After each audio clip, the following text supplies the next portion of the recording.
Okay, next comic up is Valeria.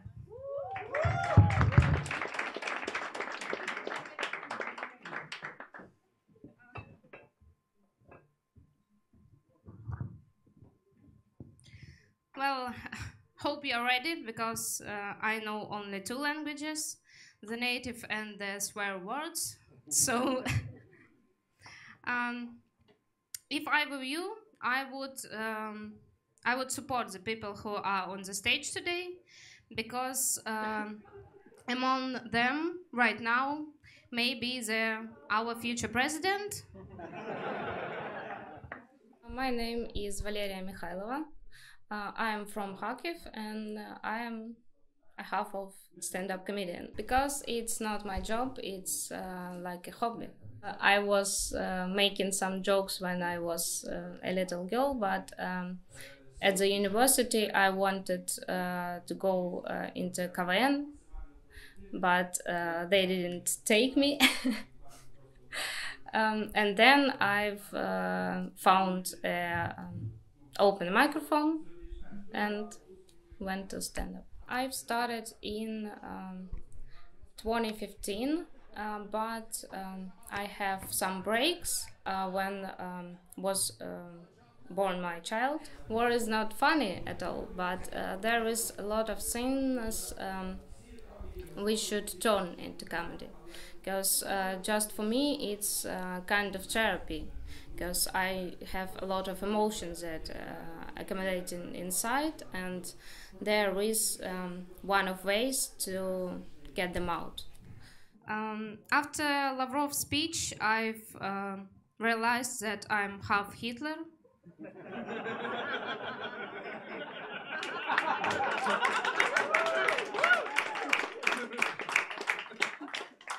It's not a joke, my father is Jewish. After the full-scale invasion, I've needed to go away from my home because Kharkiv is bombing and shelling a lot. There were aircrafts into my town and a lot of that things. My daughter was afraid a lot, and we decided to go somewhere when it's calmer.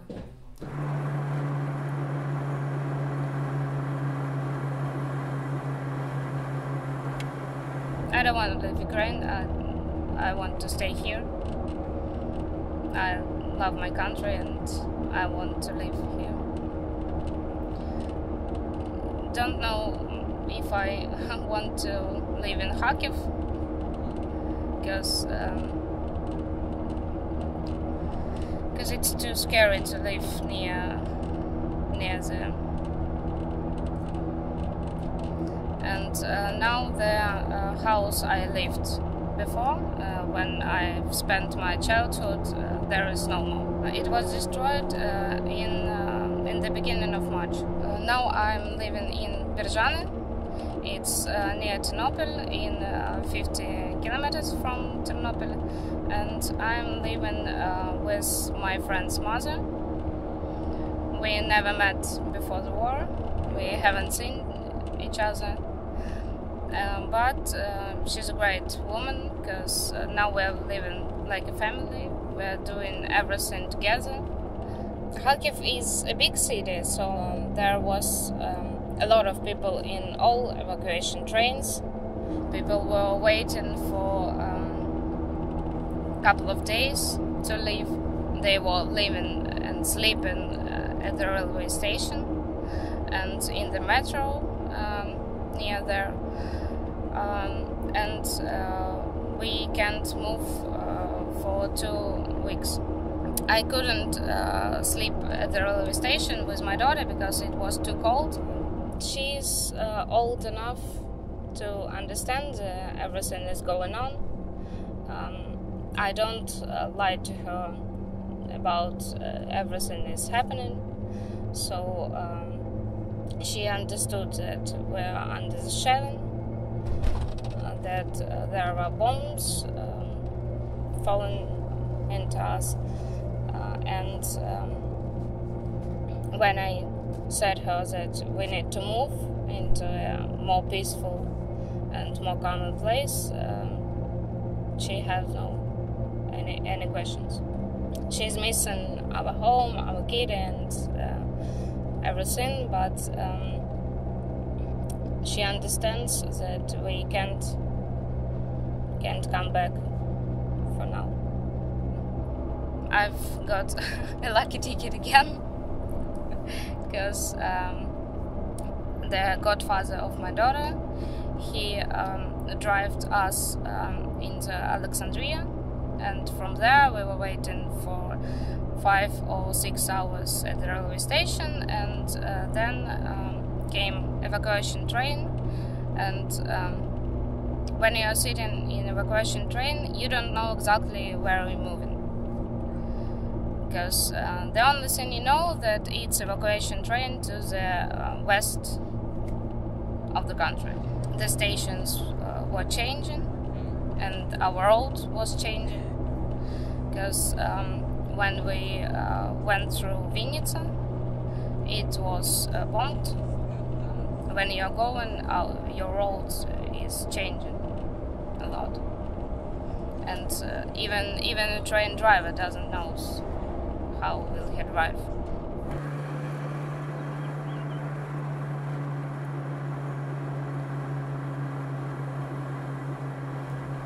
Oh, horses. Заходьте, просимо.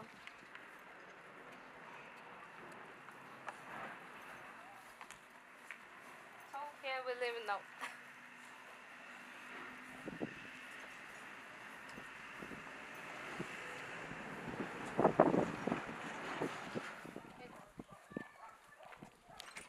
Welcome. I like comedy because it brings me a lot of energy from the people that are sitting in the hall, listening, laughing, clapping, and all that stuff. And it's like a therapy because a lot of emotions are accumulating inside, and it's one of the ways to bring them out. And for now, people need comedy, and I need to get outside my emotions. Before I'm going to the stage, I'm nervous, and it's a lot of adrenaline inside me. And when I'm going to the stage, and when I am on the stage right now, I feel like. By the way, do you know that Cult Comedy Hall is an official bomb shelter? So next time you could not buy a ticket, just wait for the siren.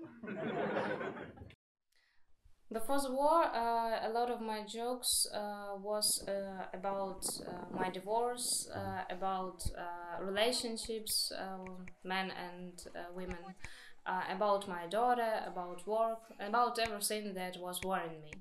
And now a lot of jokes are about the invasion, because it's that team that worry me a lot. One of my friends was in army, and a girl I've started with, she was in Mariupol. And when we get here, I've tried to connect with her, and her friend sent me a message that Alona is not alive for 6 days, and I don't know, is she buried or no, how she did, what was happened, and I don't think do I want to know everything that happened. And I hope that we will win, because if Ukraine wouldn't win, I think that Russians wouldn't stop at Ukraine. And it's very important to us. We are very grateful for all the countries that are helping us, but we need sanctions, we need weapons. We depend on it. And it's a question of our lives and survive, because the only thing I know that if Ukraine will fall, the Russians wouldn't stop. After the full-scale invasion, I am not planning more than a day. All my plans are ending tomorrow. I don't have a long-term plans for now.